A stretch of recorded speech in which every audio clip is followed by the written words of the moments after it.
In this video, we're talking with Laura Stone, author of A Pocket Guide to Purpose, about her second book, A Pocket Guide to Purpose for Leaders, which has more of a business context.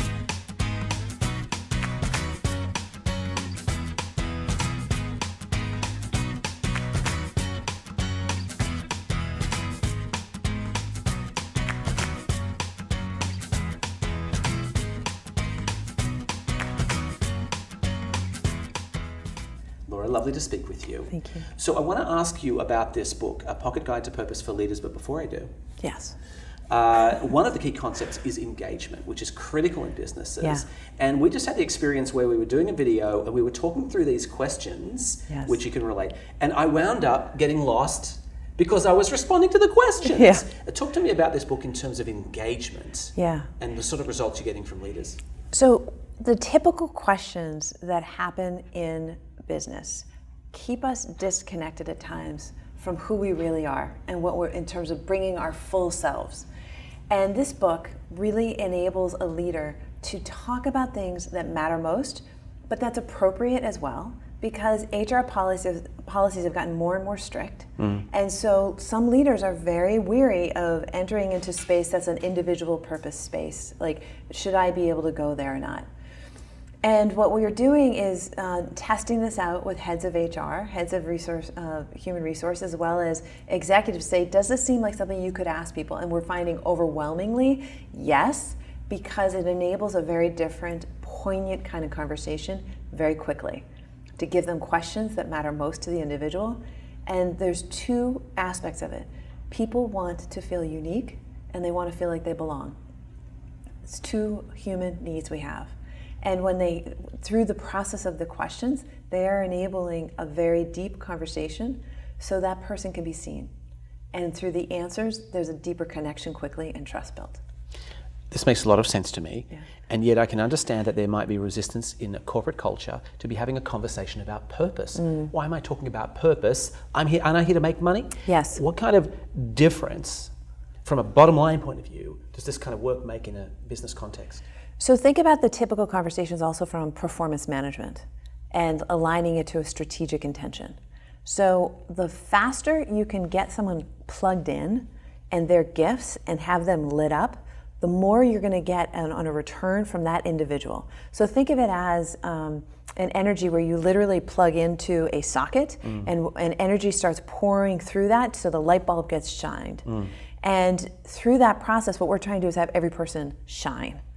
And that energy that comes through the conversation has that happen faster and more efficiently, but it's also done with great clarity of purpose of why are we having that conversation. It's so that it connects the dots to the organization. So I, as an individual, will understand more about how I fit with this team, that fits to the function, that then fits to the strategy.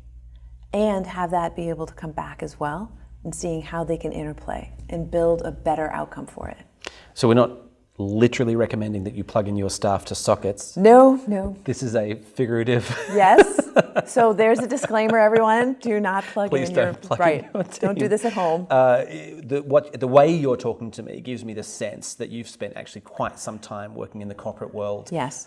You have some really interesting stories about your work with Fortune 100 companies. Yes. Talk to me about the use of this leadership version of the Pocket Guide to Purpose within, as a book. Yes. Within a corporate culture. Would I buy this for my CEO? Would I buy this for my executive team? How do I use this as a tool? Yes. So the book is intended to make it really easy for a leader to have a role of a purpose guide for every person that they're working with, so that they can learn very quickly what is it that's that energy.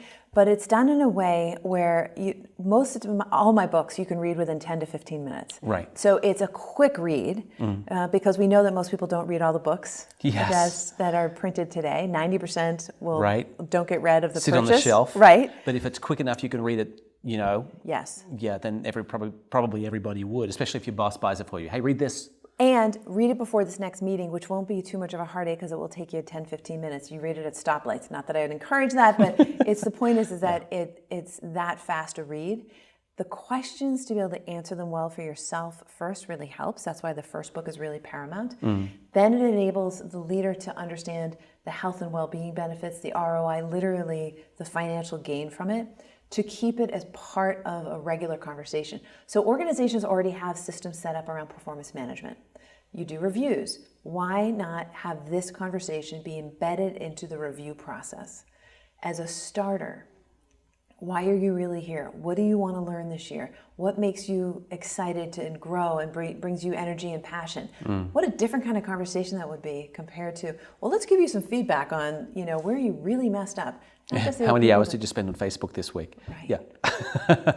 All right, good. A couple more questions for you real quick. This book has a lot of important concepts in it. Engagement we've spoken about briefly, uniqueness and belonging. What are some of the core, just pick out one favorite kind of a thing, one key idea in the book that you think's important to business? Yeah, so it's the questions that I have a script and a sample way of a leader can go through exactly how they actually approach this conversation. But of course, they customize it for themselves.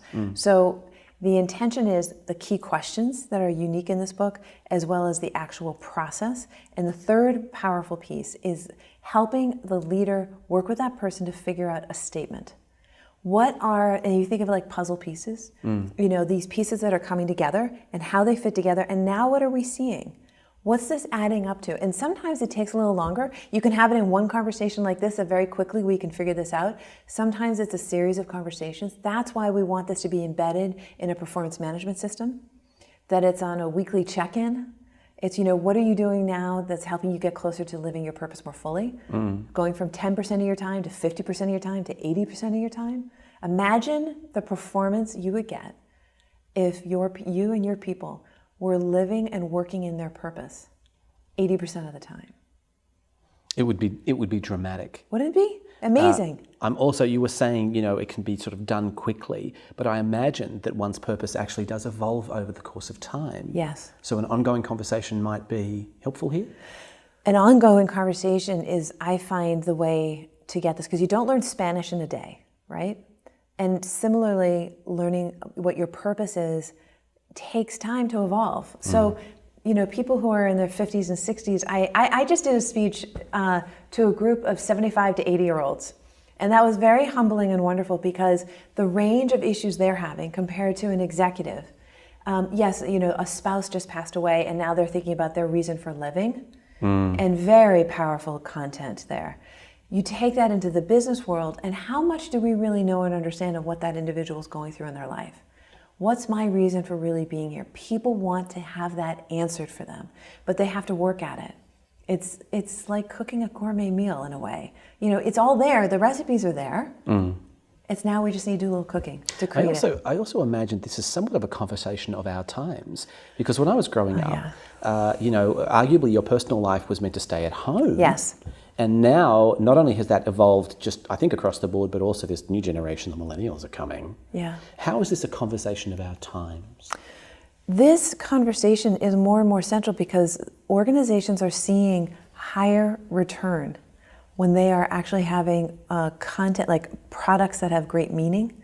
When you take two products, and we were talking about earlier about, like, you have a soap, and is this soap just soap, or is it soap that's then being used in a rural India community? And this kind of piece of understanding that if I, as a consumer, want to put my money towards something, what's it going to be towards? Just soap, or soap that's actually doing something of importance? That's where conscious capitalism comes in. I want that one. Yes, exactly. And being really clear on that. For those of you who'd like to find out more, please visit us online at purposestone.com. Also, feel free to like this video, share this video if you have any questions in the comments section below, and of course subscribe to our YouTube channel.